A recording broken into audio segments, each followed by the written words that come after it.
తిరుపతి జిల్లా పుత్తూరులో జగన్ మీద జరిగిన రాళ్ల దాడిపై నగరి ఎమ్మెల్యే ఆర్కే రోజు స్పందించారు. గతంలో పాదయాత్ర జరుగుతున్న సందర్భంలో కూడా కత్తితో దాడి చేయడం జరిగిందని, అదేవిధంగా ఇప్పుడు రాళ్లతో తెలుగుదేశం దాడి చేయించిందని రోజా విమర్శించారు.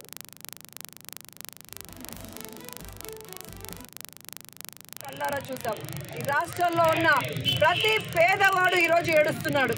తమ కోసం ఇన్ని అవమానాలు, ఇన్ని కష్టాలు భరిస్తున్న జగన్మోహన్ రెడ్డి గారిని ఈ విధంగా వీళ్ళు టార్గెట్ చేసి ఆయన క్యారెక్టర్ గురించి బ్యాడ్గా చెప్పడం, ఆయన చేస్తున్న పరిపాలనని తప్పుగా ప్రజల్లోకి తీసుకొని వెళ్ళాలన్న ప్రయత్నం చేయటం.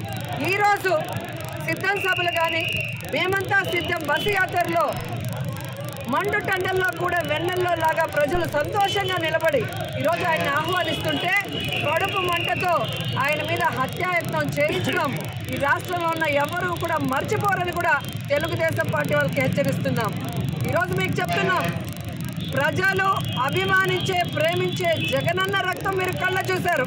ఖచ్చితంగా 2024 మే 13 జరిగే ఎన్నికల్లో తెలుగుదేశం, జనసేన పార్టీల రక్తాన్ని కళ్ళ చూసే విధంగా ప్రజలు వాళ్ళకి ఓట్లతో బుద్ధి చెప్పి ఆ పార్టీని ఈ రాష్ట్రం నుంచి తరిమి కొడతాయని కూడా వాళ్ళకి తెలియజేస్తూ